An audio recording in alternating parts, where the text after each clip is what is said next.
selalu berusaha menyimpan sesuatu yang bisa membawa manfaat, baik untuk dirinya, untuk anak cucunya, maupun untuk keluarganya, untuk masa kini dan masa depannya. Kadang simpanan itu berbentuk uang, kadang berupa tanah, lain saat berbentuk pabrik, dan lain sebagainya. Sementara masa depan yang paling pasti adalah akhirat. Jika untuk masa depan dunia kita rela memeras keringat, membanting tulang, pergi pagi dan pulang petang, menyimpan uang, menyimpan tanah, menyimpan pabrik, pernahkah kita merenung jika satu saat kiamat datang, kita dibangkitkan dari kubur masing-masing, berdiri di padang mahsyar untuk mempertanggungjawabkan seluruh kegiatan hidup kita di dunia ini, lalu kita akan menuju ke alam akhirat. Sudahkah kita mempunyai simpanan untuk akhirat kita? Pada pertemuan kali ini saya ingin menyampaikan sebuah hadis di mana Rasulullah sallallahu alaihi wasallam bersabda, "Arba'un min kanzil jannah." Simpanan sorga ada 4 macam. Yang pertama, ikhfa'us sadaqah, menyembunyikan sedekah. Saudara-saudara kaum muslimin, sebagaimana yang kita maklum bahwa Allah Subhanahu wa taala melebihkan sebagian rezeki dari kita terhadap yang lain. Ada yang kaya, ada yang setengah kaya, ada yang miskin, ada yang setengah miskin, dan selanjutnya. Ada yang gajinya kecil tapi penghasilannya gede. Ada yang penghasilannya gede tapi nggak punya gaji. Ada juga yang memang gajinya gede dan penghasilannya gede. Kelebihan rezeki merupakan sunnatullah dan tidak harus membuat kita merasa lebih dari yang lain. Bahkan sebaliknya, kelebihan itu harus membuat kita ringan tangan untuk menolong mereka yang memang memerlukan pertolongan. Kalau saudara diberikan ilmu, maka pertanyaan akhirat cuma satu: ilmumu kau amalkan untuk apa? Kalau saudara diberikan umur yang panjang, pengadilan akhirat juga bertanya satu: umurmu kau habiskan di mana? Tapi kalau saudara diberikan harta, pengadilan akhirat akan bertanya 2: hartamu kau dapat dari mana? Kau belanjakan kemana? Dari mananya ditanya dan kemananya juga ditanya. Oleh karena kita akan dimintakan pertanggungan jawab, maka amanah yang bernama harta ini harus kita gunakan dengan sebaik-baiknya. Ada penggunaan yang merupakan kewajiban, itu zakat namanya. Ada penggunaan yang sewaktu-waktu, itu infak namanya. Ada yang lebih sewaktu-waktu lagi, dan itu sedekah namanya. Zakat dia terikat oleh haul dan nisab, oleh putaran batas waktu dan ukuran dari harta itu sendiri. Sedangkan infak terikat oleh situasi dan kondisi perekonomian seseorang. Sedangkan sedekah tidak terikat dengan apapun. Dalam kondisi seperti apapun kita bisa melakukan sedekah dengan yang terkecil sekalipun. Sampai-sampai Rasulullah sallallahu alaihi wasallam mengajarkan, la tahqiranna minal ma'rufi syai'an walau an talqa akhaka biwajhin talik. Atau ada hadis, tabassumuka fi wajhi akhika laka shadaqah. Senyumanmu kepada temanmu adalah sedekah. Jadi untuk melakukan sedekah tidak harus dalam berbentuk uang. Dengan ilmu kita bisa sedekah. Dengan tenaga kita bisa bersedekah, dengan pikiran kita bisa bersedekah, bahkan senyum kepada teman itu pun sedekah. Jadi kalau sedekah dengan uang memang belum punya uang, nyengir aja banyakin. Itu asal pada tempatnya, jangan lalu ketemu tiang listrik cengengesan. Tentu tidak pada tempatnya dan tidak wajar. Nah, sedekah yang paling dicintai Allah adalah sedekah yang disembunyikan. Artinya, jauh dari sifat riya. Kan kadang-kadang ada orang sedekah itu disebutkan namanya, apa tidak bagus? Kalau memang niatnya ikhlas, ya bagus-bagus saja. Untuk memberikan sugesti kepada yang lain. Di Fulan bin Fulan nyumbang sekian, diumumkan. Boleh kalau niatnya untuk memberikan rangsangan kepada yang lain supaya dia menyumbang lebih besar dari orang tadi. Tapi kalau itu mendatangkan riya, maka sedekah yang paling dicintai Allah adalah sedekah yang disembunyikan. Tangan kiri saja tidak tahu apa yang diberikan oleh tangan kanan. Sedekah yang dilakukan dengan ikhlas akan merupakan perbendaharaan surga, tersembunyi dari pandangan orang lain, tidak seorang pun tahu. Karena memang sikap yang baik adalah melupakan kebaikan dan mengingat kesalahan. Itu salah satu ciri orang bahagia. Orang yang selalu mengingat kesalahannya dan berusaha melupakan segala kebaikannya.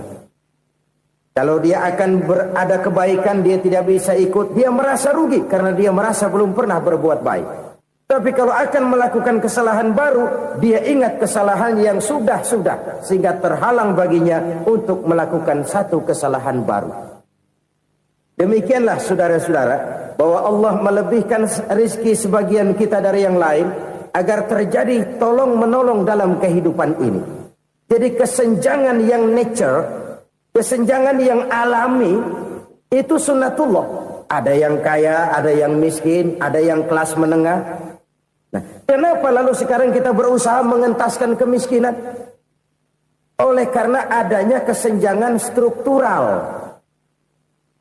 Kalau yang kaya bisa semakin kaya, kenapa yang miskin tidak bisa naik jadi ikut sedikit kaya? Sebab pada dasarnya Islam adalah agama yang sejak turunnya sudah berupaya memerangi kemiskinan. Bahkan dikatakan kemiskinan itu mendekatkan kepada kekufuran. Orang kalau miskin udah dekat banget sama kafir. Gampang menjadi kafir. Berapa banyak saudara-saudara kita yang oleh karena soal perut, oleh karena soal materi, terpaksa meninggalkan dan menanggalkan akidahnya. Menjual petunjuk yang diberikan Allah dengan kesenangan dunia yang cuma sebentar ini. Na'udzubillah, thumma na'udzubillah. Jadi makin kita sembunyikan satu sedekah, semakin banyak perbendaharaan kita di surga. Sedekah yang paling dicintai Allah adalah sedekah yang disembunyikan. Malahan ada seorang sufi, dia punya kebiasaan kalau pergi sholat Jumat dia bawa uang, itu uang dia taruh di bawah tikar masjid.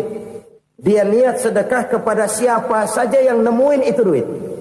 Maksudnya apa? Supaya yang nemuin nggak tahu siapa yang punya duit. Demikian dia saking ingin menyembunyikan sedekahnya.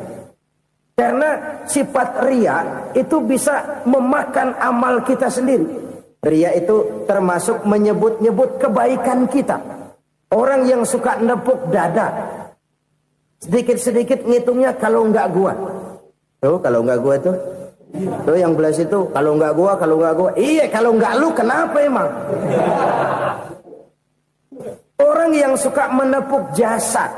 Tuh biasanya memang begitu saudara-saudara. Kalau perang lagi berkecamuk, orang nggak sempat ngaku jadi pahlawan. Tapi begitu perang selesai, yang kagak kenal bedil ngaku pahlawan, mas. Itu sesuatu yang biasa. Oleh karenanya, orang-orang yang ikhlas dalam bersedekah, disembunyikannya sedekah itu, Allah cinta betul. Malahan ada hadis memberikan jaminan, inna sedaqatal mar'il muslimi tazidu fil umri wa tadfa'u mitatas su'i. Sesungguhnya sedekahnya seorang mukmin tazidu fil umri, bisa menambah umur panjang. Wa tadfa'u mitatas su'i, dan menyelamatkan manusia dari mati secara su'ul khatimah. Jadi siapa yang kepengen panjang umur, banyaklah sedekah. Yang bosan hidup, pelit terus. Sedekah menambah panjang umur dan menyelamatkan manusia dari mati secara su'ul khatimah. Pak, katanya umur itu nggak bisa ditambah, nggak bisa dikurangin. Kapan? Kalau ajal sudah datang. Wa idza jaa ajaluhum la yastakhiruna sa'atan wa la yastakdimun. Kalau ajal datang tidak bisa dimajukan, tidak bisa dimundurkan. Itu kalau ajal sudah datang. Tidak bisa lagi umur ditambah dikurangi, sudah datang. Tapi kalau belum datang, itu kan haknya Allah. Mau ditambah, mau dikurangi, hak prerogatif Allah. Sebagai pencipta manusia, Allah maha kuasa dan maha mampu.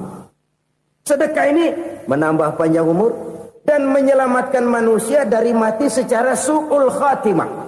Orang mati kan sama ya, kondisinya mati, nggak nafas. Tapi hakikat mati kan lain-lain. Ada yang mati itu husnul khatimah, baik akhirnya. Misalnya lagi ngaji mati, lagi sholat mati, lagi sedekah mati. Ini yang dinamakan dengan husnul khatimah, baik di akhirnya. Sebaliknya ada yang su'ul khatimah, jelek di akhirnya. Ini yang jadi catatan akhir. Lagi nyekek botol, mampus.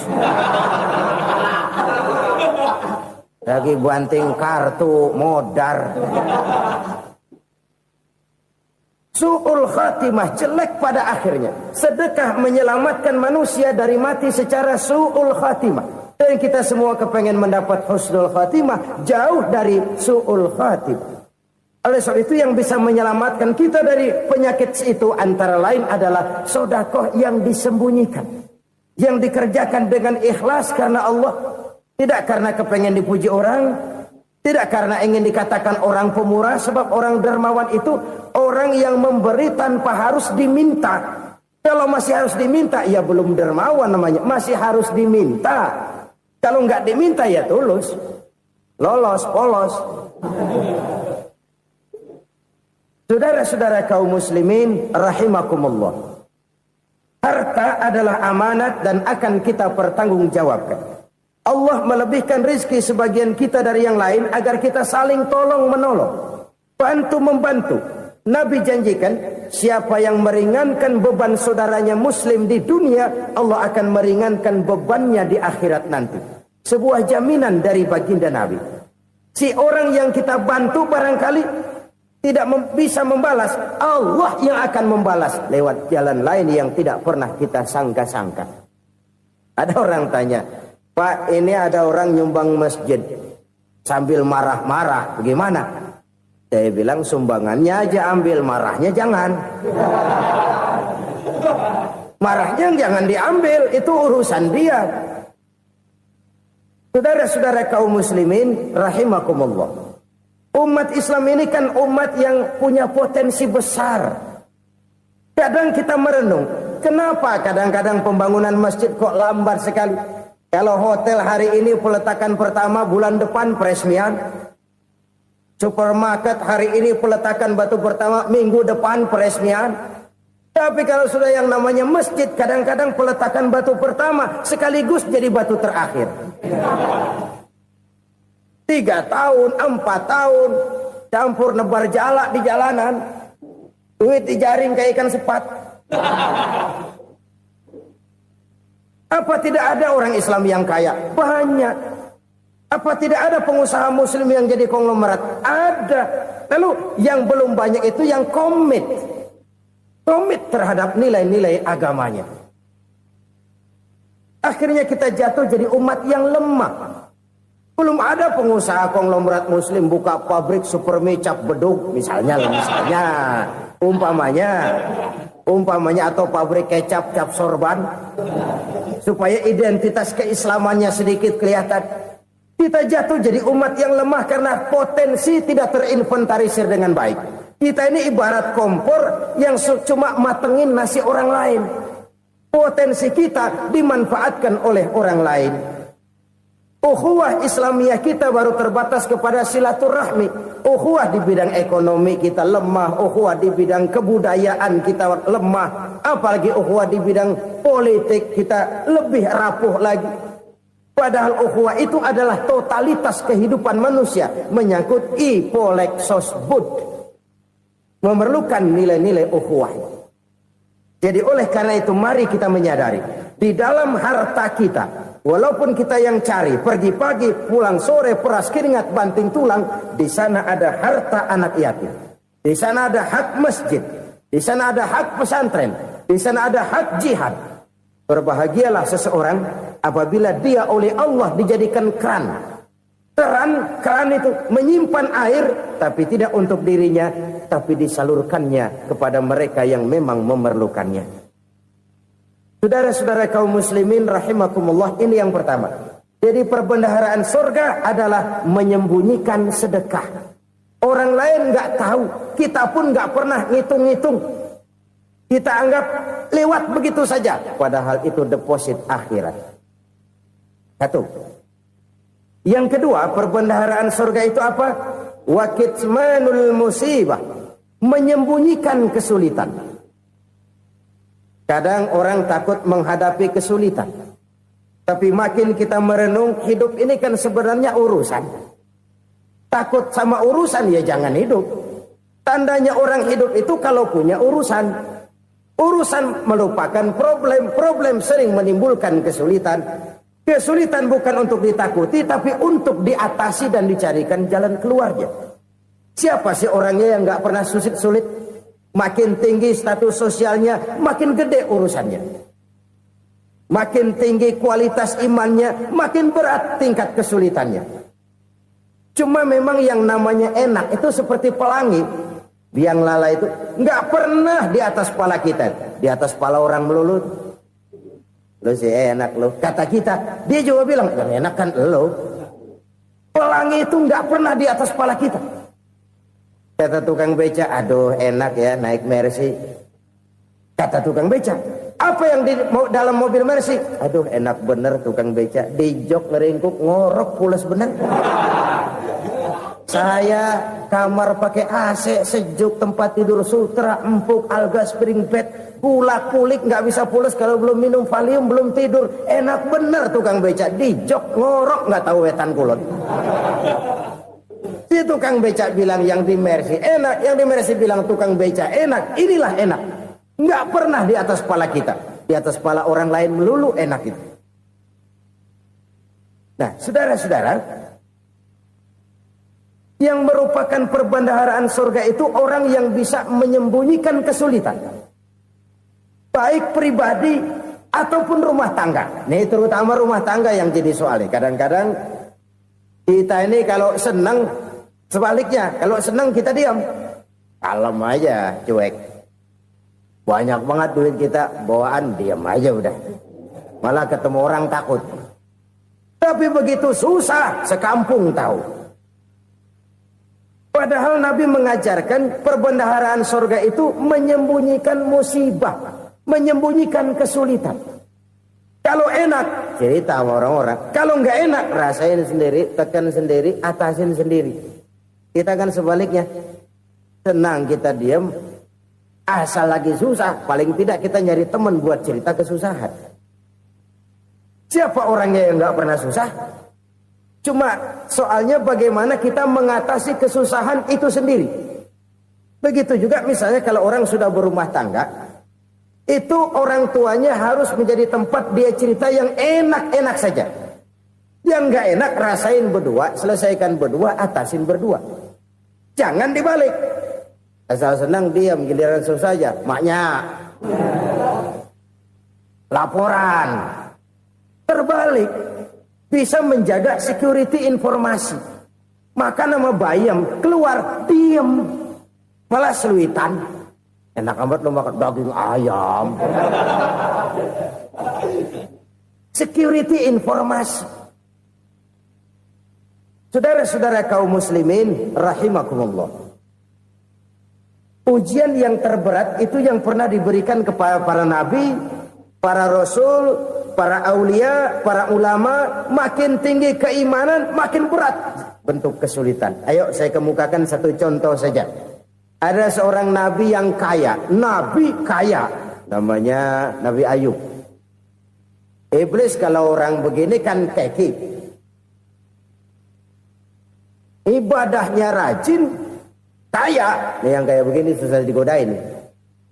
Kalau ibadahnya rajin, miskin, kali bisa disogok.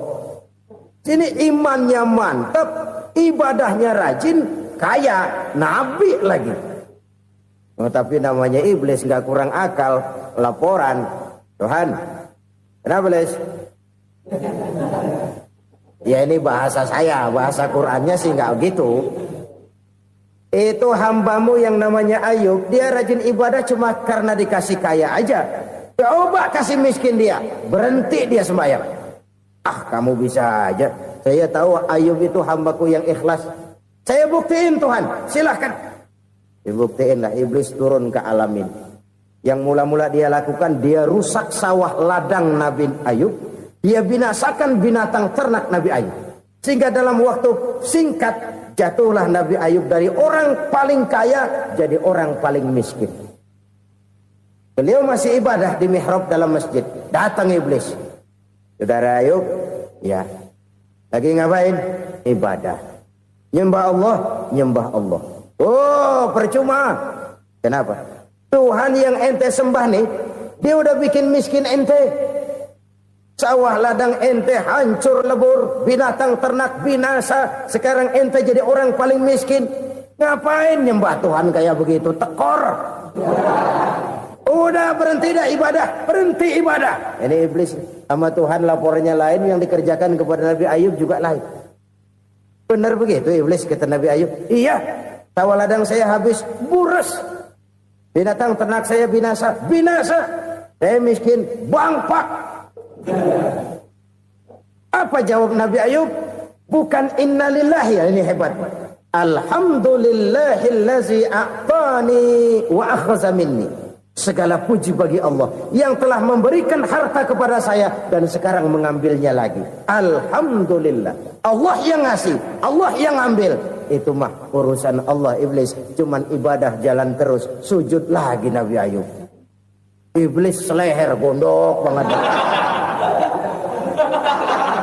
Dasar Nabi nggak mempan dia apa-apain. Miskin malah alhamdulillah. Allah yang ngasih, Allah yang ngambil. Jadi kalau kita tidak komit, kita tidak terikat kepada kaya, miskin, senang, susah, apa yang bisa bikin kita susah?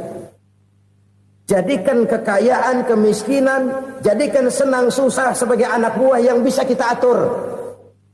Jangan kekayaan ngatur kita, jangan kemiskinan ngatur kita. Kita yang harus mengatur mereka. Senang, susah, kaya, miskin, bahagia, sengsara, jadikan itu anak buah yang bisa kita atur. Kalau sekarang kita kaya, lain saat boleh jadi kita miskin, semiskin-miskinnya. Allah yang ngasih, Allah yang ngambil. Tenaga mana yang bisa menghalangi? Ibadah jalan terus. Iblis makin gondok. Dasar Nabi loh. Akhirnya apa? Nabi Ayub dikerjain, diberikan penyakit. Demikian fatal penyakitnya. Bayangin, udah miskin sakit. Masya Allah. Miskin sakit. Sakitnya nggak lama, kira-kira 16 tahun. Istrinya 3, 2 mental minta ceraiin. Ngerawatin laki bengek begini. Senang belum tentu, susah udah pasti nih. Cerai aja, cerai dah. Cerai. Tinggal satu Siti Rahmah yang setia menemani beliau. Sesetia-setianya hati perempuan.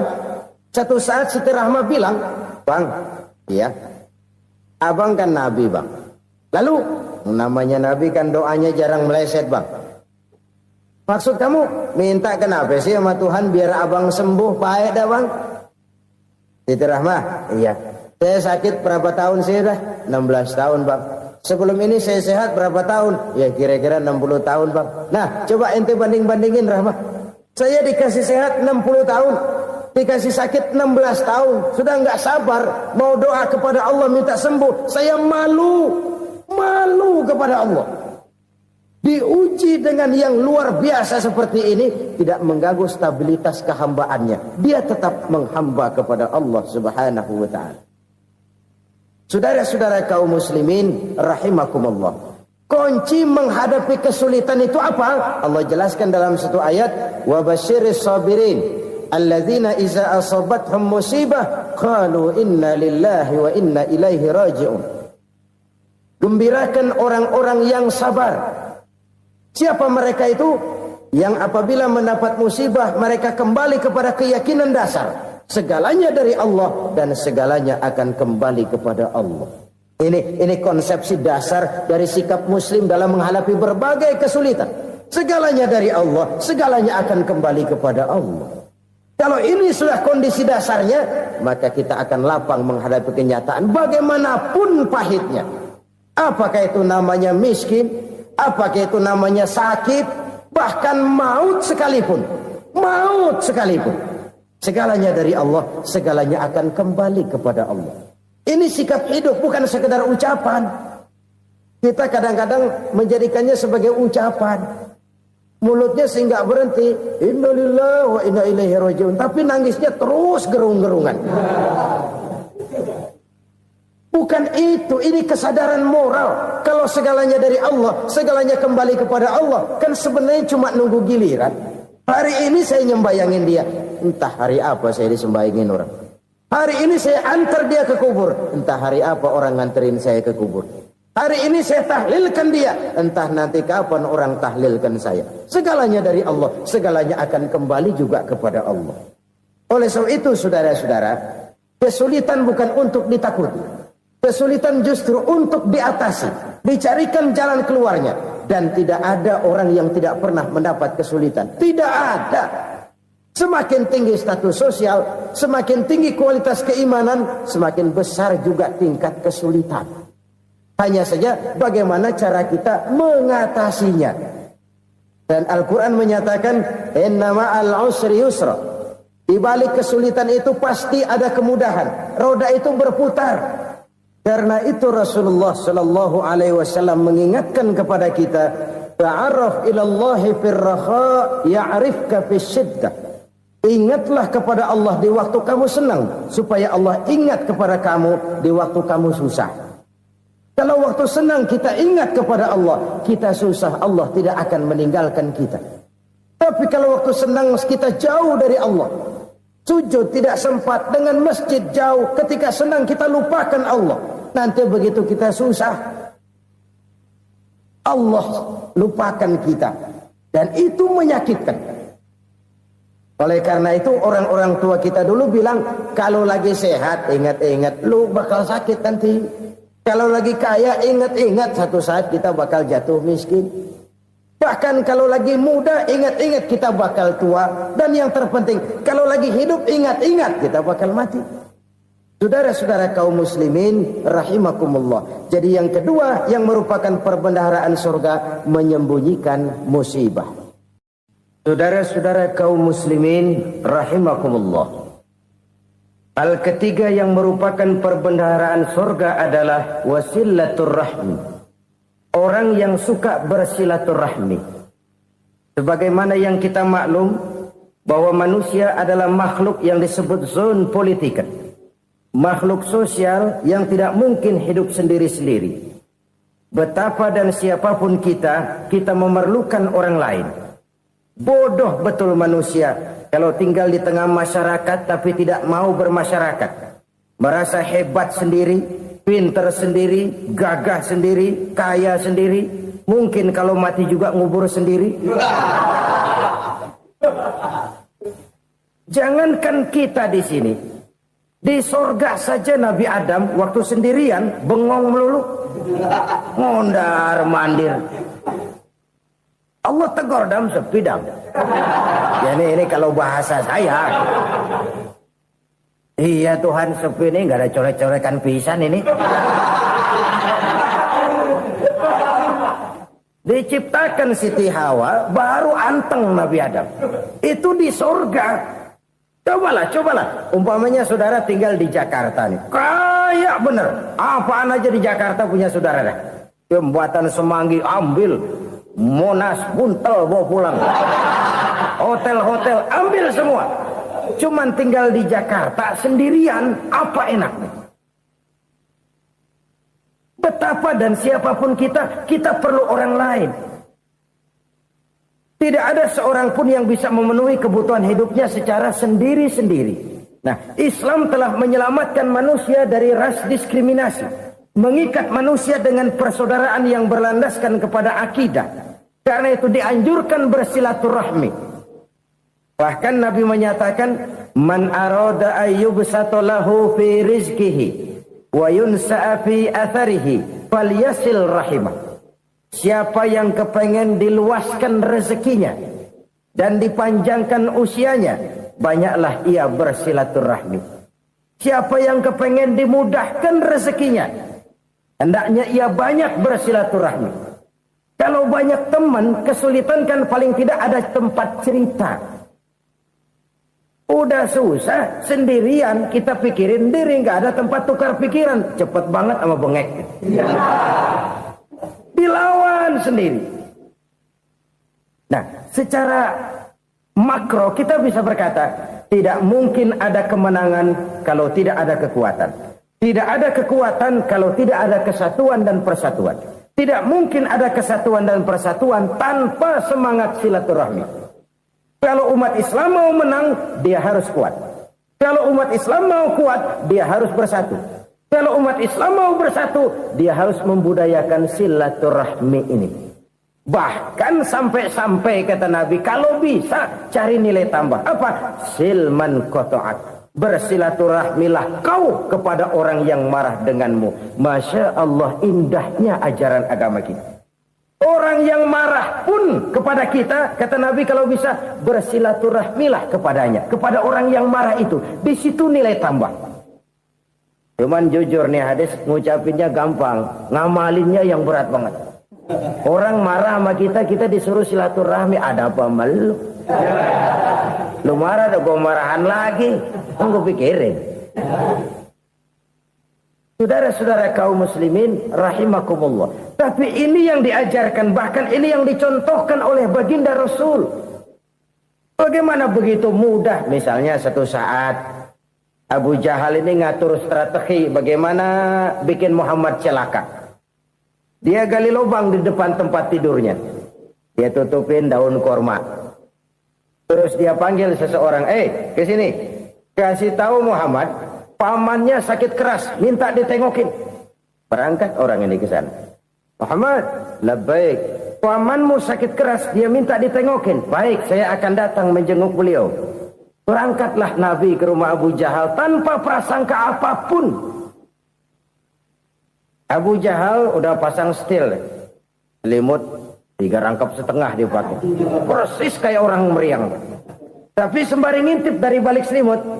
Begitu Muhammad buka pintu, nah masuk perangkap nih. Muhammad jalan menuju tempat pembaringan.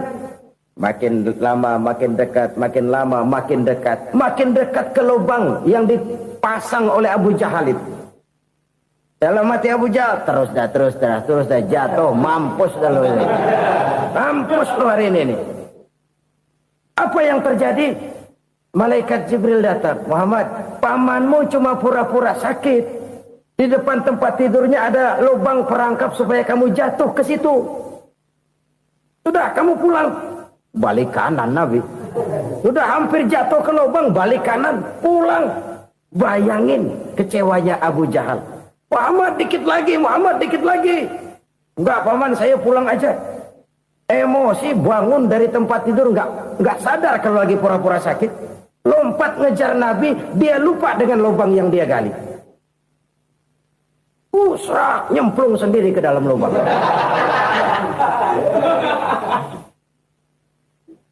Nabi terus berlalu. Ini terjadi keanehan. Jatuh ke lubang yang dia gali itu sebenarnya nggak terlalu dalam ya. Antara 3-4 meteran lah. Tolong saya jatuh ke lubang ini. Datanglah pelayan-pelayannya itu. Angkat saya dari sini. Oh, yang ngulurin tambang. Satu gulung, belum juga nyampe itu tambang. Kurang, beli lagi ke warung. Sambung, ulur lagi, nggak juga bisa sampai. Wah, ini kerjaan Muhammad ini. Tolong, siapa salah seorang kamu ke rumah Muhammad? Kasih tahu, encangnya kecebur. Minta ditolongin. Sampaikan kepada Rasul. Kenapa? Pamanmu jatuh ke lubang, Muhammad minta tolong diangkatin. Tambang udah nyambung-nyambung nggak nyampe juga. Ya, nanti saya datang, saya tolong. Coba. Nyata-nyata orang berniat jahat mau mencelakakan dia. Datang dia menolong. Ini yang disebut air tuba dibalas air susu ya ini. Bukan sebaliknya. Air tuba dibalas air susu. Paman, kecebur ya? Iya Muhammad, tolong ini. Pegang tangan saya. Nabi ulurkan tangannya. Nyampe. Dipegang oleh Abu Jahal. Diangkat ke atas. Sampai atas. Apa kata Abu Jahal? Sihirmu memang hebat Muhammad. Udah ditolongin dikata sihir. Yang enak kita kemplang kan itu orang begitu. Urusan apa? Tapi inilah akhlak. Kalau bisa kamu bersilaturahmilah dengan orang yang marah kepadamu sekalipun. Orang marah kita tetap baik. So, kalau kita berbuat baik sama orang yang memang baik, rasanya sih biasa-biasa aja. Orang baik kita baik lagi, ya draw aja, belum ada nilai tambah di situ. Baru ada nilai tambah kalau kita bisa berbuat baik kepada orang yang nyakitin kita. Itu namanya kita setingkat di atas dia. Dia sakitin kita, kita berbuat baik sama dia. Dia pelit sama kita, kita baik sama dia. Dia marahin kita, kita deketin dia. Di situ kita punya nilai tambah. Jadi siapa yang ingin diluaskan rezekinya kata Nabi dan dipanjangkan umurnya, hendaklah ia banyak-banyak bersilaturahmi. Sederhana sebenarnya silaturahmi. Tapi silaturahmi membangkitkan semangat kesatuan dan persatuan. Kesatuan dan persatuan melahirkan kekuatan. Dalam matematika, 1 ditambah 1 pasti 2. Tapi di tengah masyarakat, 1 orang takut ditambah 1 orang takut, hasilnya jadi 2 orang setengah berani. Kenapa setengah berani? Karena udah berdua. Tadi pan takut sendirian. Kalau dia kumpul turu-turu takutlah jadi berani. Kita yang lemah, kita yang tidak berdaya, kita yang miskin, kalau mau kompak bersatu, apa yang nggak bisa kita kerjain? Apalagi tinggal di kota besar, pilihan cuma 2, bertahan atau minggir. Bertahan atau minggir. Untuk bisa bertahan harus mampu bersaing. Untuk mampu bersaing harus punya keahlian. Keahlian harus ditunjang dengan pendidikan. Ditambah oleh kekompakan sebagai umat. Udah miskin mencar mulu, orang injek gitu. Orang nggak pandang urusan apa yang malu. Oleh karena itu silaturahmi pada hakikatnya merupakan roh dari ukhuwah yang diajarkan oleh agama kita. Bagaimana Islam menyelamatkan masyarakat manusia dari ras diskriminasi, mengikat manusia, dan tidak ada persaudaraan yang lebih indah selain persaudaraan yang diikat dengan nilai-nilai akidah. Sepanjang orang di jalan Allah, itulah saudara kita. Keluar dia dari jalan Allah, selesailah persaudaraan sampai di situ. Karena itu, kalau ingin menyimpan sesuatu di surga, banyaklah bersilaturahmi. Datang ke rumah ini, datang ke rumah itu, dan lain sebagainya. Itu simpanan kita di akhirat nanti. Ini yang ketiga. Saudara-saudara, yang keempat, perbendaharaan surga itu apa? Wa qawlu la hawla wa la quwwata illa billah. Ucapan la haula wa la quwwata illa billah. Ibadah kan ada yang berat, modalnya besar. Bangun masjid berat, modalnya besar. Bangun rumah sakit berat, modalnya besar. Ada ibadah yang berat, tapi modalnya ringan. Misalnya puasa. Puasa itu berat, mengendalikan nafsu. Kalau sekedar nggak makan nggak minum sih enteng, mengendalikan nafsu itu jihad terbesar. Tapi kan modalnya ringan, cuma niat saja. Ini ibadah berat, modalnya ringan. Ada ibadah yang ringan, modalnya juga enteng. Seperti termasuk ucapan la haula wa la quwwata illa billah. Tanpa sadar, la haula wa la quwwata illa billah, nyelengin tuh di surga. Nyelengin, kita nggak terasa, nyelengin simpenan akhirat. La haula wa la quwwata illa billah, nyimpan lagi. Kaget, la haula wa la quwwata illa billah, nyimpan lagi. Banyak simpenan. Walaupun sebenarnya yang dimaksud di sini adalah kesadaran batin bahwa tidak ada daya dan kekuatan kecuali Allah. Itu intinya. Kita memulai pekerjaan disunahkan baca bismillah, kan begitu. Apa itu? Kesadaran moral. Bahwa ini saya bisa kerjakan. Saya kerjakan ini dengan menyebut nama Allah. Kenapa? Kalau Allah tidak memberikan daya dan kekuatan, mana mampu saya kerjakan ini. Maka saya kerjakan ini dengan menyebut nama Allah. Bismillah. Kesadaran moral. Manusia hanya wajib berusaha, tapi nggak pernah wajib berhasil. Banyak hal-hal yang kalau kita renungkan secara rasio nggak mungkin. Tapi jadi kenyataan. La haula wa la quwata illa billah. Tidak ada daya dan kekuatan kecuali bagi Allah semata-mata. Kesadaran moral akan kelemahan dan keterbatasan makhluk bernama manusia. Kadang kita kagum dengan otak, tapi kita sering lupa sama yang bikin otak. Padahal bagaimanapun hebatnya otak, yang bikin otak pasti lebih hebat dari otak. Nggak percaya, silahkan otak-otakan. Inilah kecenderungan. Kita kagum dengan pesawat-pesawat mutakhir, bukan main besi gede banget terbang itu. Alangkah hebatnya. Lalu apa yang bikin otak tidak lebih hebat dari itu semua? Kita puji laut, apa yang bikin laut tidak lebih hebat dari laut itu? La haula wa la quwata illa billah. Tidak ada daya dan kekuatan kecuali Allah. Apa yang bisa kita lakukan? Kalau tidak karena daya dan kemampuan yang diberikan oleh Allah kepada kita. Lahirlah sikap tawadu, rendah hati. Tidak melonjak menjadi angkuh dan sombong. Sadar akan kelemahan dan keterbatasan diri. Sebagai makhluk yang diciptakan oleh Allah subhanahu wa ta'ala. Jadi satu sisi ini ucapan yang berpahala. La haula. Jadi wiridan. Pada sisi lain ini kesadaran moral. Sikap mental, kesadaran batin bahwa yang punya daya dan kekuatan itu cuma Allah. Kita nggak pantas untuk sombong, sebab sombong itu pakaiannya Allah. Kita nggak sedang pakai pakaian Allah, kegedean. Dan makin kita renungi, makin terbentur. Apa sih yang bisa kita sombongin? Kita mau sombong apa? Kayak pintar, itu kan semua relatif. Di atas langit masih ada langit lagi. Jadi oleh karenanya, marilah kita menyadari. Manusia hanya wajib berusaha, tapi tidak pernah wajib berhasil. Yang berusaha saja tidak wajib berhasil, apalagi yang tidak berusaha. Islam bukan agama orang pemalas yang selesai sholat lalu endelohom, nggelenggem ayem-ayem. Tapi Islam bukan agama orang sombong yang setelah berusaha lalu tidak memerlukan Allah. Kita bisa saja bikin proyeksi tahun sekian kita bakal panen besar menurut perhitungan otak. Tapi ada kejadian lain. Apa? Tikus ngambek. Habis itu dimakanin tikus, panen gagal. Proyeksi rasional gagal oleh tikus-tikus yang ngambek itu. Bisa saja terjadi. Tahun depan kita panen besar. Urung. Kenapa? Musim panas panjang. Dan sekarang ini koran-koran bikin berita musim mengalami penyelewengan. Bukan cuma manusia yang nyeleweng sekarang. Musim pakai nyeleweng. Mestinya kan musim hujan udah selesai. Masih hujan-hujan juga. Musim.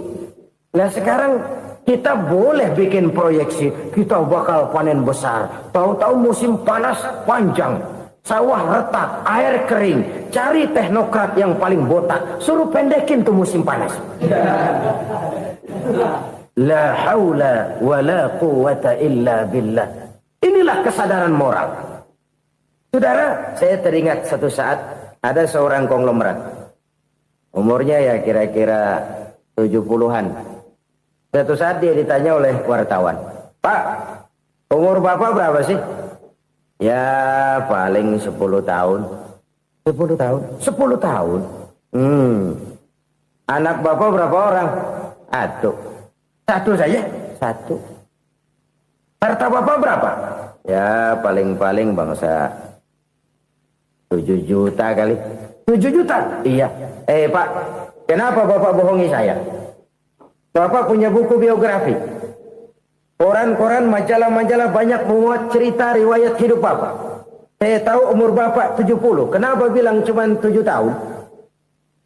Saya tahu anak Bapak 8. Kenapa cuma bilang 1? Saya tahu harta bapak miliaran, mungkin triliunan, pabrik di mana-mana, bank di mana-mana. Kenapa bilang uang bapak cuma 7 juta? Nah, kata si konglomerat tadi, kamu benar nak, kamu benar. Umur saya kalau jumlahnya memang 70 nak. Cuman ingat-ingat saya, baru 7 tahun terakhir ini saya sujud. Baru 7 tahun terakhir ini saya berusaha dekat dengan Allah. Saya laksanakan perintahnya, saya jauhi larangannya. 7 tahun inilah rasanya yang ada nilainya di hadapan Allah. Yang 63 tahun matong, kelabu, kelem umur gue. Habis untuk maksiat, untuk munkarat. Maka ketika ditanya tadi, umur saya 7 tahun itu. Oh begitu Pak. Oh iya. Lalu anak Pak. Anak bapak kan 8. Kenapa bilang cuma 1? Nah, kalau jumlah hitungannya memang anak saya 8. Tapi dari 8 orang ini rasanya cuma 1 nih yang bakal jadi buah hati, belahan jantung, pelanjut cerita, penerus sejarah, bakal jadi anak soleh yang akan mendoakan saya. Cuma 1 rasanya anak saya ini yang bakal jadi buah hati saya, besar-besaran saya, yang akan mendoakan di kubur saya, yang akan mendoakan di akhirat saya. Yang 7 orang mana, masya Allah, yang 1 tenggeng, yang 1 nyekek botol mulu, yang 1 nggak karu-karuan. Makanya saya bilang 1 anak saya yang akan bisa mendoakan saya. Oh begitu Pak. Iya. Nah harta Pak, harta bapak kan triliunan, pabrik bapak di mana-mana, uang bapak hampir di tiap bank-bank besar. Kenapa bilang cuma 7 juta? Betul kau nak. Harta saya kalau jumlahnya memang miliaran, triliunan mungkin. Tapi yang saya ingat baru 7 juta tuh yang saya belanjakan di jalan Allah. Saya nyumbang masjid, saya santuni yatim piatu, saya bantu pembangunan pesantren, saya bantu pembangunan rumah sakit Islam. Itu yang akan saya bawa pulang ke akhirat, yang 7 juta itu. Yang triliunan itu nanti akan diperebutkan oleh anak-anak saya sebagai waris saya. Jadi harta saya 7 juta itu yang bakal nemenin saya di akhirat, yang akan saya bawa pulang jadi teman saya. Saudara-saudara kaum muslimin, jangan-jangan orang tua itu adalah kita-kita ini. Jangan-jangan kita-kita ini adalah orang tua itu. Jangan-jangan itu potret dari diri kita masing-masing. Dari sekian umur yang diberikan Allah, berapa tahun yang ada nilainya di hadapan Allah? Dari sekian anak-anak yang merupakan amanah, berapa yang akan mendoakan kita sebagai orang tuanya menjadi anak soleh? Dari sekian banyak harta yang diberikan Allah, berapa yang akan kita bawa pulang menghadapnya nanti, yang kita belanjakan di jalan Allah? Ini sebuah potret kehidupan. Karena itu kita kembali kepada la haula wa la quwwata illa billah. Kita wajib berusaha, kita wajib berikhtiar. Selebihnya, segala daya dan kekuatan hanya milik Allah saja semata-mata. Satu kesadaran batin dari setiap pribadi muslim. Setelah ia berusaha dan berikhtiar, ia menyerahkannya kepada Allah Subhanahu wa ta'ala. Jadi satu sisi ini merupakan wiridan ucapan yang mengandung pahala. Pada sisi lain ini merupakan sikap batin dari seorang muslim di dalam ia menghadapi realitas kehidupan ini. Saudara-saudara kaum muslimin rahimakumullah. Kalau ini kita jadikan satu basis kehidupan, maka ini akan menyelamatkan manusia dari kemungkinan tergelincir menjadi orang yang lupa diri dan lupa darat. Sebab itu Imamul Ghazali berpesan, jadidis safinah fa innal bahra amiq wa khuziz zad fa inna safara ba'id wa khaffifil hamla fa innal hamla sadid.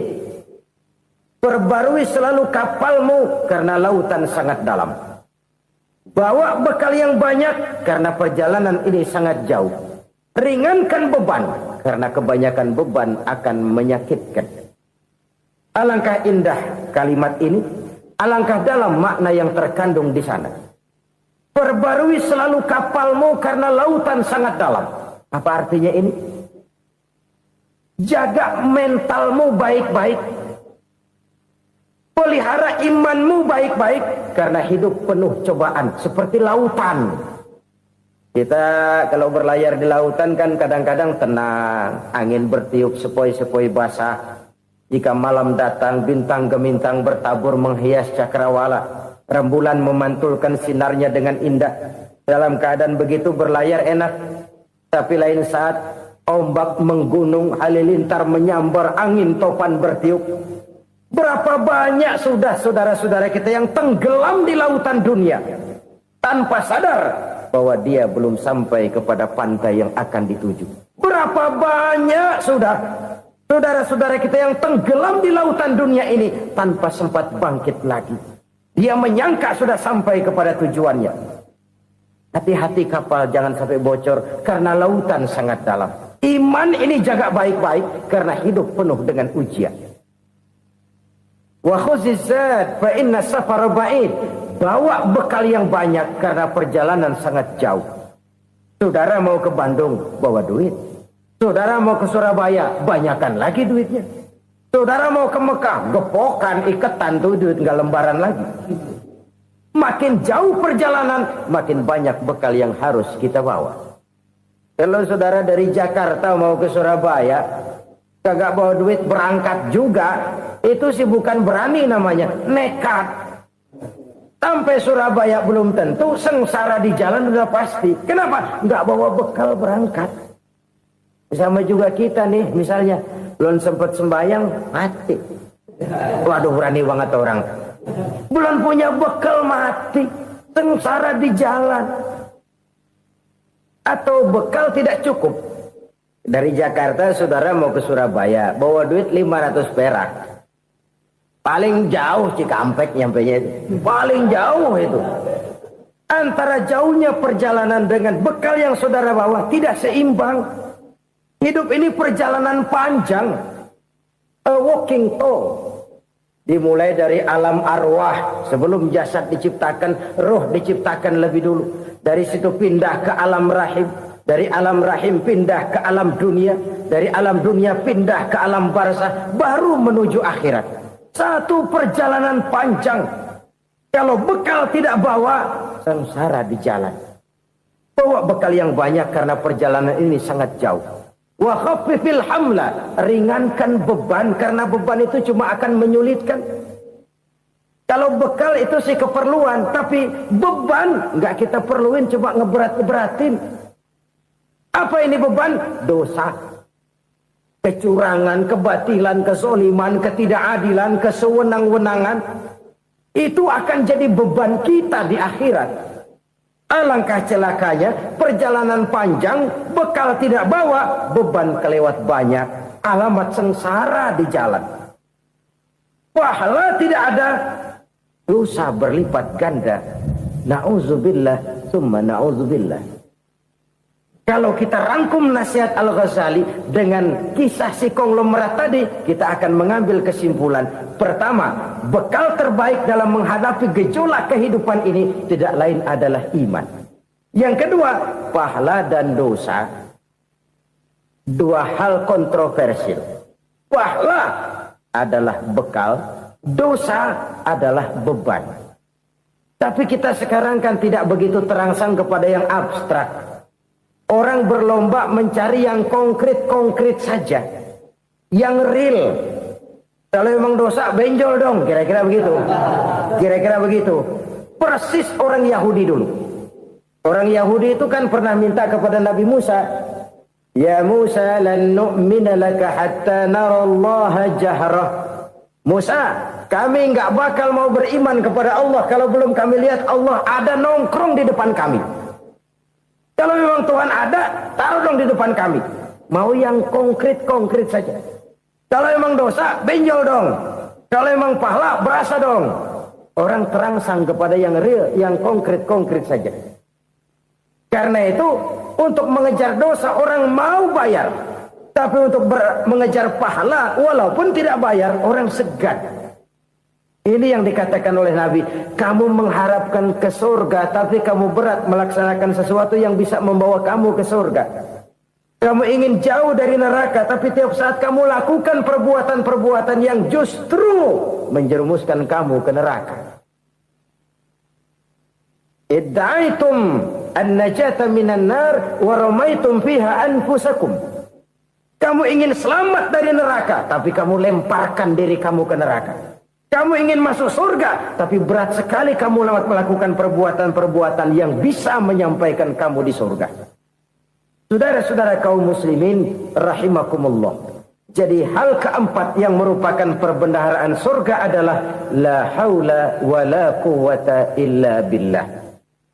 Satu sisi ini merupakan ucapan yang memperberat timbangan akhirat. Pada sisi lain ini merupakan sikap hidup seorang muslim.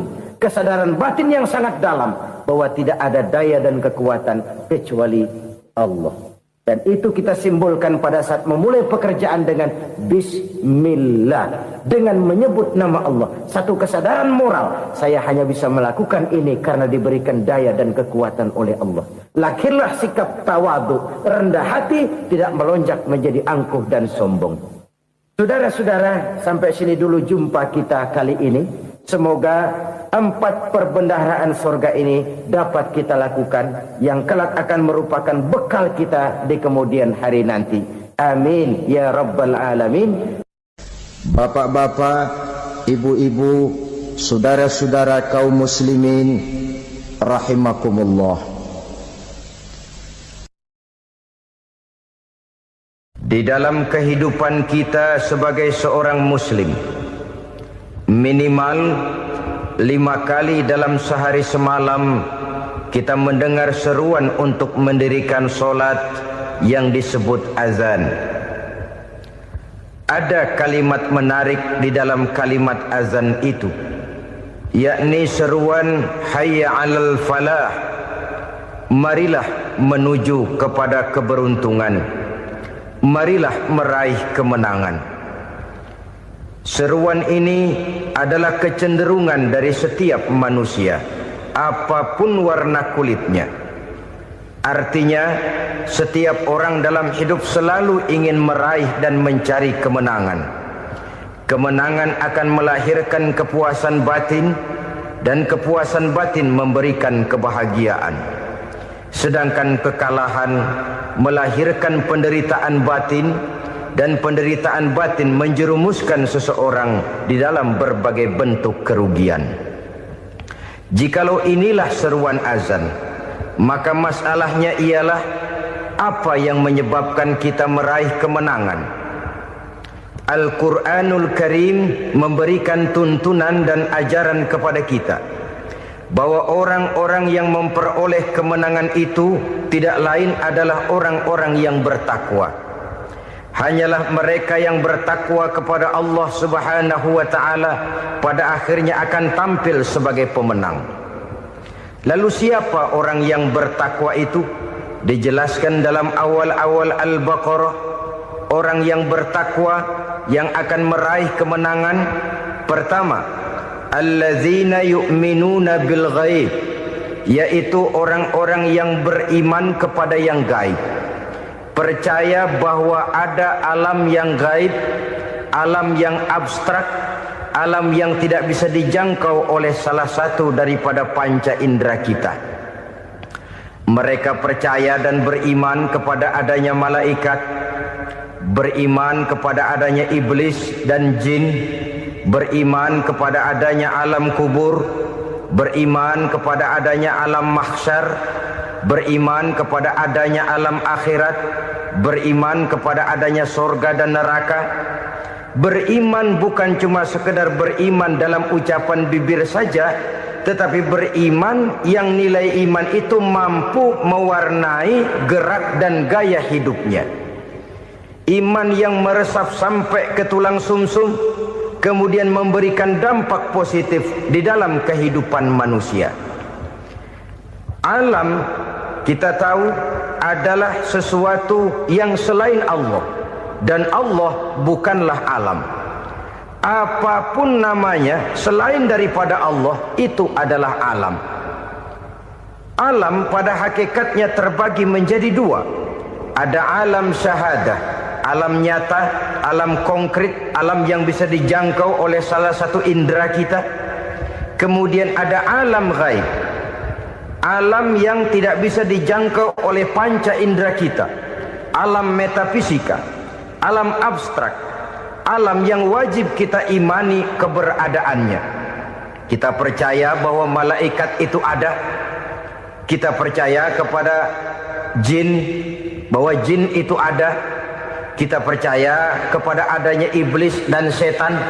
Bukan percaya kepada iblis dan setannya, percaya bahwa iblis dan setan itu ada. Itu termasuk salah satu daripada sifat orang yang bertakwa kepada Allah. Saudara-saudara kaum muslimin rahimakumullah, kecenderungan pembangunan yang lebih bersifat materialistis biasanya menggeser aspek kehidupan rohani. Orang berpikir empiri, dan dalam pola pikir yang demikian maka alam gaib tidak lagi mendapat perhatian. Aspek kehidupan yang bersifat rohaniah malah mulai ditinggalkan. Akibatnya terjadilah kepincangan di dalam kehidupan kita. Pernah ada satu pengalaman pribadi dalam perjalanan kembali ke tanah air.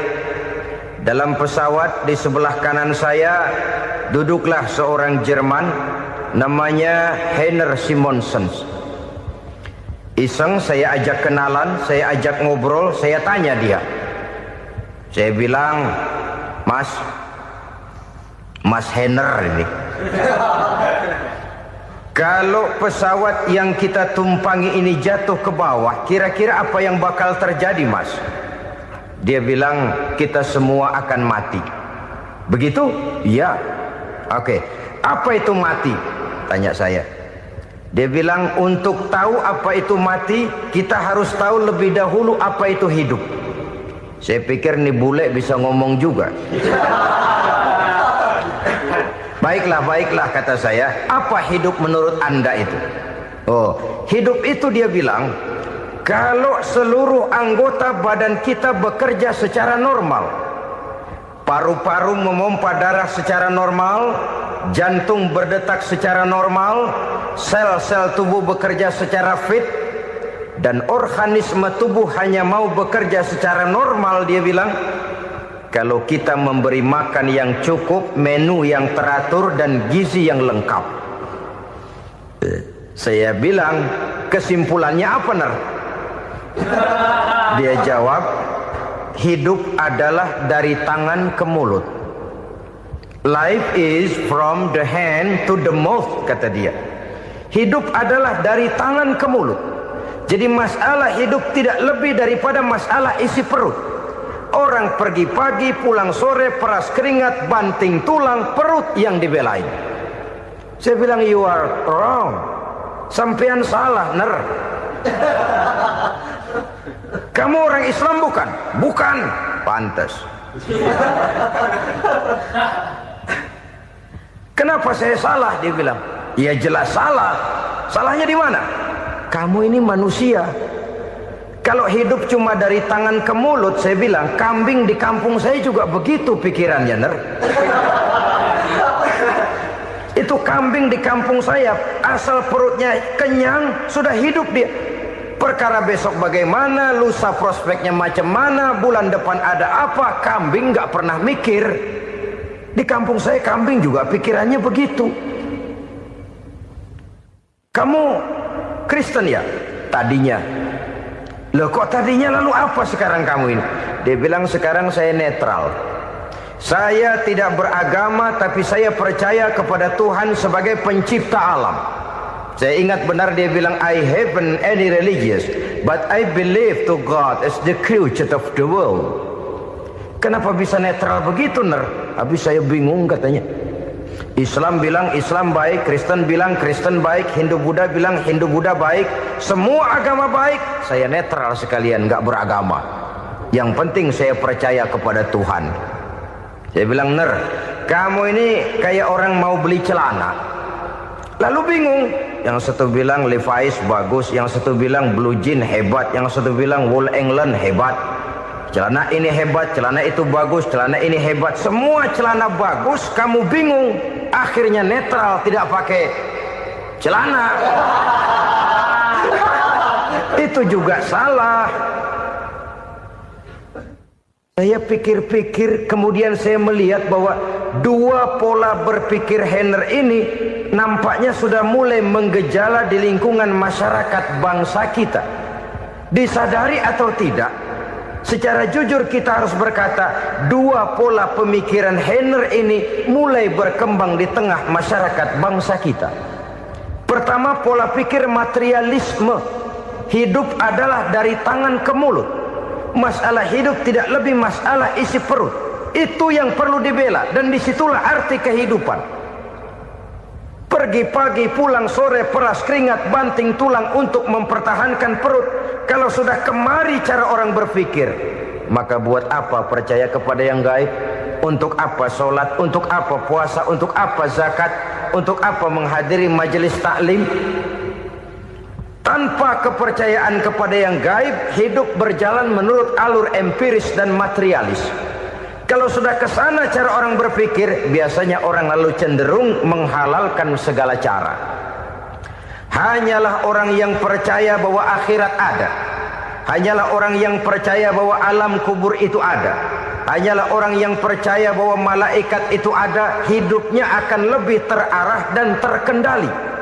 Karena kepercayaan kepada yang gaib, yang merupakan fase daripada kehidupan setelah hidup yang sekarang ini, mewarnai gerak pribadi seseorang di dalam dia melakukan kegiatan hidupnya.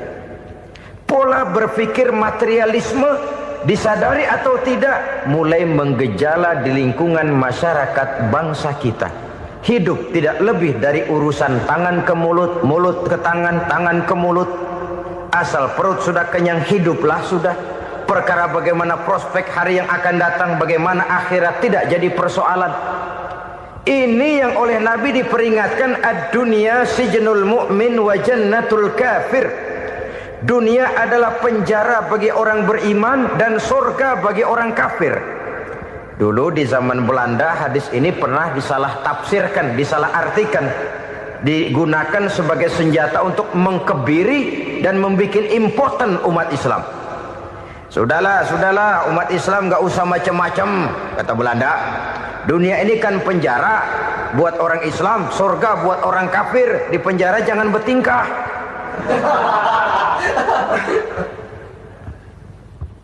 Pengertiannya tidak begitu. Dunia adalah penjara bagi orang mukmin. Artinya dalam kehidupan dunia seorang mukmin tidak bebas memperturutkan hawa nafsunya. Di penjara hawa nafsunya itu. Sebaliknya, surga bagi orang-orang kafir. Buat orang kafir, surgalah dunia ini. Mereka bebas memperturutkan hawa nafsunya. Dilarang tidak terlarang, dicegah pun tidak tercegah. Mereka hidup menurut alur bisikan nafsu mereka sendiri. Kemudian bila ajal datang, maut merenggut nyawa, selesailah surganya sampai di situ. Maka bagi orang-orang yang tidak percaya kepada adanya akhirat, kepada adanya alam gaib, surganya sebatas umurnya. Sekali lagi, surganya sebatas umurnya. Bila umur selesai, ajal pun datang merenggut nyawa, selesailah sudah surganya sampai di situ. Alangkah pendeknya perjalanan orang-orang yang tidak percaya kepada alam gaib ini. Bagi kita mukmin, jikalau kita mampu memenjarakan hawa nafsu, kita bisa bahagia di dunia ini. Dan Islam memang tidak menyuruh kita sengsara di dunia. Raih dunia, kejar dunia, gapai dunia sebagai alat untuk mencapai kebahagiaan di akhirat nanti. Hidup adalah satu perjalanan panjang yang terbentang sejak kita terlahir dari alam rahim sampai kepada alam akhirat nanti. Andai kata kita gagal meraih kebahagiaan di dunia, toh kita masih punya akhirat. Tapi jangan jadi dalil yang melemahkan semangat. Biarin dah kita di dunia kebelangsak, yang penting akhirat. Akhirnya dunia benar-benar kebelangsak. Bagaimana dunia ini bisa kita raih, dan bagaimana meraih dunia untuk menunjang kepentingan akhirat nanti. Yang kedua dari pikiran Henner yang saya lihat menggejala di lingkungan masyarakat bangsa kita, timbulnya manusia-manusia netral. Seolah-olah Tuhan yes, agama no. Sama Tuhan percaya, agama ogah. Tuhan ngangguk, giliran agama godeng.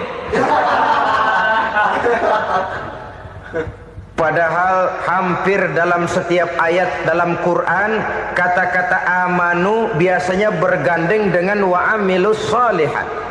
iman dan amal soleh. Ini sebagai isyarat Tuhan dan agama jangan pernah dipisah-pisah. Apabila kita bertuhan, maka kita harus beragama. Apabila kita beragama, maka agama itu harus bersumberkan dari Tuhan yang kita imani itu. Tidak mungkin kita pisah, Tuhan yes, agama no. Sama Tuhan percaya tapi agama bikin sendiri. Sembayangnya cukup bengong 2 jam madep mulon.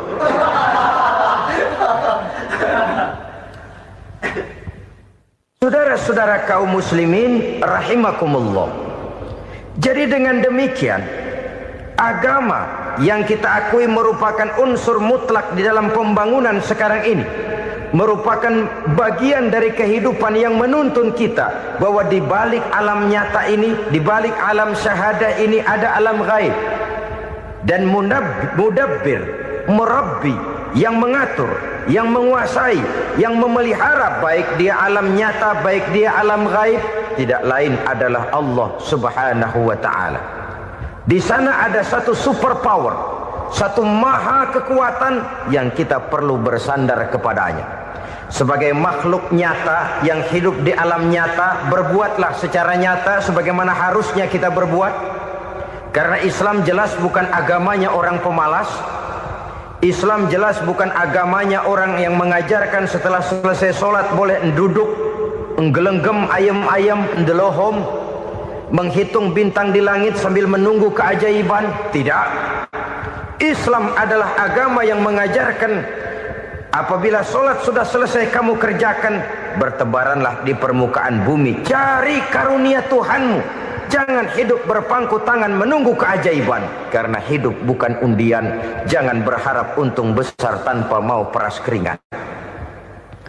Tapi di sebalik itu toh kita juga harus yakin bahwa di sisi usaha nyata yang kita lakukan ada satu super power, satu maha kekuatan gaib yang menentukan berhasil dan tidaknya usaha kita. Kepercayaan kepada hal semacam inilah yang mendorong kita untuk mempunyai sandaran vertikal, agar jikalau usaha ini berhasil, kita tidak lupa diri dan lupa daratan. Jikalau usaha ini gagal, kita tidak putus asa dan buruk sangka, tidak cupik pandangan dan sempit hati, tapi mampu melihat persoalan dengan kacamata putih sambil husnuzon kepada Allah Subhanahu wa ta'ala. Kita percaya malaikat itu ada. Ada yang namanya raqib dan atid, mengawasi gerak hidup kita sampai kepada gerak hati kita.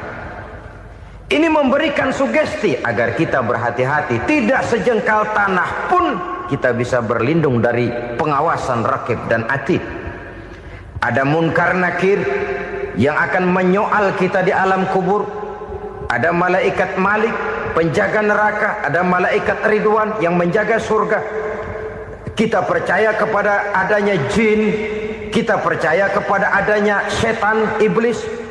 Percaya kepada adanya, bukan mempercayai si setan, si iblis lalu menjadikannya sebagai teman. Tidak. Percaya bahwa mereka itu ada dan merupakan makhluk Allah yang gaib, yang diciptakan Allah Azza wa Jalla.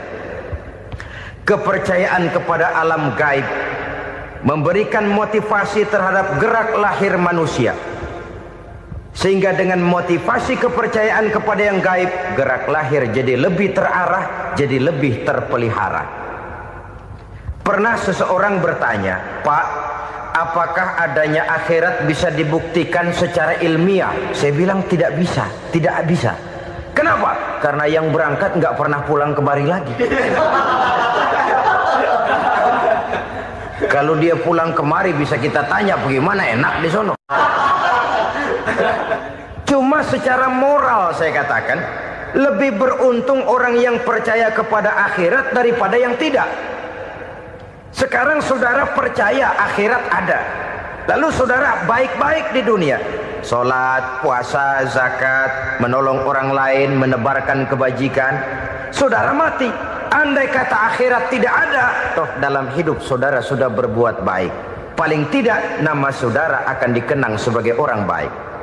Sebaliknya, saudara percaya, kata saya, bahwa akhirat tidak ada, lalu hidup semau-maunya, tenggelam dalam maksiat dan munkarat, menentang Allah, tidak mau ruku dan sujud. Lalu saudara mati, kemudian akhirat ada, ayo mau apa? Bekal tidak punya. Jadi secara moral lebih beruntung orang yang percaya kepada adanya akhirat daripada yang tidak percaya. Dan itu alam gaib yang tidak bisa dibuktikan secara eksat. Jangankan untuk membuktikan seperti itu, dalam kehidupan sehari-hari saja yang kita rasakan tidak selalu berbentuk toh. Angin, bagaimana sih bentuknya angin? Kita tidak tahu. Merah, buktinya kalau dikerok merah. Yang merah itu kulit, yang kulit kita bukan anginnya. Sakit, rasa sakit itu ada, tapi bagaimana bentuk sakit? Kita nggak pernah tahu. Kalau kita makan cabai pedas, bagaimana bentuk pedas itu tidak ada, tapi rasa ada. Bentuk pedas hijau, cabenya bukan pedasnya. Tidak semua yang kita rasakan bisa kita gambarkan dalam bentuk yang konkret.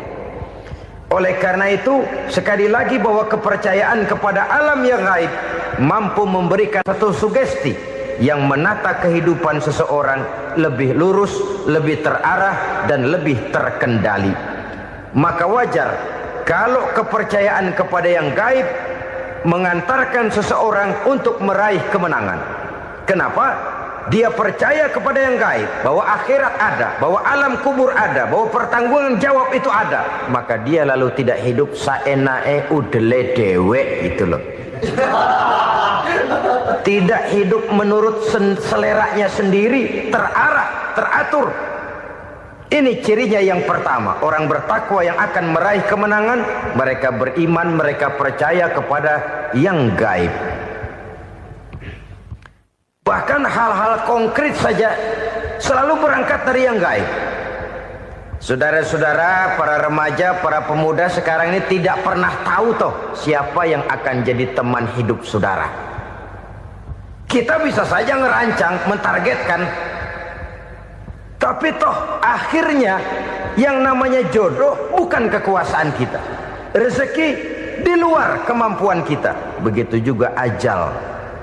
Maut, jodoh, ajal adalah contoh-contoh konkret bahwa pada akhirnya yang gaiblah yang menentukan. Bertahun-tahun ngelancong, emang jodoh seret, nggak jadi.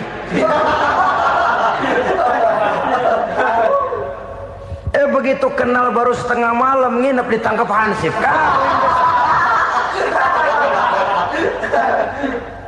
Hal-hal semacam itu kadang-kadang kita berpikir suuzon, gile, perempuannya cakep banget, lakinya rebek amat. Memang begitulah jodohnya. Memang begitulah jodohnya. Saudara hadirin ma'asyiral muslimin yang saya hormati, jadi hal-hal yang konkret saja kita yakini sepenuhnya ditentukan oleh satu superpower yang gaib itu tadi. Dari sanalah segala ketentuan itu berangkat dan kesanalah segalanya akan kembali. Maka kepercayaan kepada yang gaib meluruskan gerak hidup seseorang dan itu akan mengantarkan dia kepada meraih kemenangan. Satu. Yang kedua, wa yuqimuna shalah. Orang bertakwa yang akan meraih kemenangan itu adalah orang-orang yang mendirikan sholat. Kenapa sholat mengantarkan orang untuk meraih kemenangan? Yang jelas, inna sholata tanha anil fahsya'i wal munkar. Sholat mampu mencegah manusia dari perbuatan keji dan munkar. Banyak filsafat hidup yang terkandung di dalam sholat ini.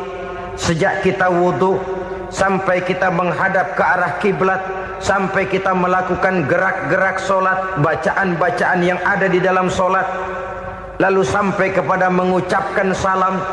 Banyak filsafat hidup yang terkandung di dalam sholat. Umpamanya saja, setelah takbiratul ihram mulai kita dengan sholat dalam posisi berdiri, diajarkan dalam kitab-kitab fikih agar kita melihat ke arah tempat sujud. Ini kan filsafat kehidupan. Kalau kamu sholat dalam posisi berdiri, lihat tempat sujud. Jangan sholat mata jelalatan, sebab nanti bisa mengurangi kekhusyuan. Jadi wajar kalau yang dikatakan bahwa yang paling afdol adalah shaf yang di depan. Kenapa? Secara harfiah pengertiannya akan lebih mengundang kekhusyuan. Kenapa? Kalau kita di shaf paling depan di masjid umpamanya paling banter kita lihat tembok. Tapi kalau kita shaf di tengah atau di belakang, orang-orang di depan kita pun akan kelihatan. Yang bajunya loreng, yang bajunya genggang, yang bajunya macam-macam. Kita lihat, kadang-kadang kita pikirin, ada yang bajunya bolong. Kita sholat tapi dalam hati, nih orang bajunya robek yang nggak tahu apa. Ada saja hal-hal yang mengusik kekhusyuan kita. Oleh sebab itu diajarkan dalam posisi berdiri, lihat, arahkan pandangan matamu kepada tempat sujud. Ini kan filsafat kehidupan. Maksudnya apa? Kalau lagi diri lihat dong tempat sujud. Kalau udah di atas ingat dong sama yang bawah. Kalau sudah tinggi ingat dong dari mana kamu berangkat. Kalau sudah berkuasa bantu dong yang lemah. Kalau sudah kaya santuni dong yang miskin. Kalau sudah alim bimbing dong yang awam. Ini filsafat kehidupan. Dalam posisi berdiri kau lihat tempat sujud. Ini akan melahirkan kepekaan sosial, di mana seseorang mau tahu kepada orang lainnya. Bagaimanapun kaya kita, tinggi pangkat dan jabatan kita, jikalau hidup hanya untuk kepentingan perut sendiri saja, rasanya belum membawa manfaat di dalam kehidupan kita. Tapi efek yang tertinggi sesungguhnya, sholat mencegah manusia dari perbuatan keji dan munkar. Perbuatan keji dan munkar walaupun kelihatannya mendatangkan uang, membawa keuntungan, tapi itu keuntungan semu.